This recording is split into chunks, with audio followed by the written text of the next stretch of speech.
Hey everybody, Al Labaroa for Financial Intelligence Training. It's Wednesday, it's September 26th, and it's 2018. Now, as you can tell, I'm back in my Fort Lauderdale office, but what you don't know likely is that I spent the beginning of this week in Denver, Colorado. Colorado may just be one of my most favorite states. 25 years ago when I began my career, in my mind's eye, I saw myself involved in the markets, but living on a ranch in Colorado. Looking back, well, I was half right. I am in the markets, just not on that ranch in Colorado. Well, I'm fresh off the ride. I here at my desk awaiting the Fed decision today, and now I say awaiting the Fed's decision as if it was going to be some kind of a surprise that they hike today. The surprise, though, can come in the form of how much they hike. I don't see it much more than 25 bips, or the extremely unlikely event that they do not. Fed fund futures had an almost 100% chance priced in of a rate hike today and a 70% plus chance of December. So this will, of course, stir the chatter back on the yield curve and the likelihood of a recession. Now, all that may be true, but I'm going to encourage you to look beneath the surface for clues. So what does that mean, to look beneath the surface? Well, financial intelligence training students know that looking at the market and the current prices, it's not just enough.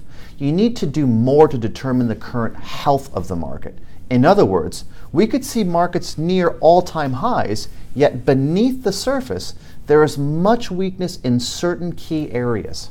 Now, I'm not suggesting that I have a crystal ball and that these areas are the end-all be-all. I do draw a parallel, though, that if these areas are in the dump, it's the equivalent of swimming with an anchor wrapped around your waist. It's very hard to stay afloat, yet very easy to sink. As this applies to the markets, when these key areas are hurting, it makes it very hard for the market to go up and very easy for it to go down. Understanding this, along with other key influences like the macroeconomics, well, that can make a huge difference in how you frame risk within your portfolio. Now, on the subject of risk mitigation within the portfolio dynamic, if you're familiar with my posts, then you know how I feel about the typical portfolio diversification, or how I'm not a believer of the all-in, all-the-time mindset. Now, the flip side to that is I'm also a firm believer that one cannot time the market. Often when looking at purely tactically managed portfolios, I see very choppy equity curves, often locking in losses and missing rallies. Now, that sounds like I'm knocking tactical approaches, and let me be clear, that couldn't be further from the truth. I am for the inclusion of tactical management within the portfolio dynamic, but it can't be the entirety of the portfolio. It just won't work, in my opinion.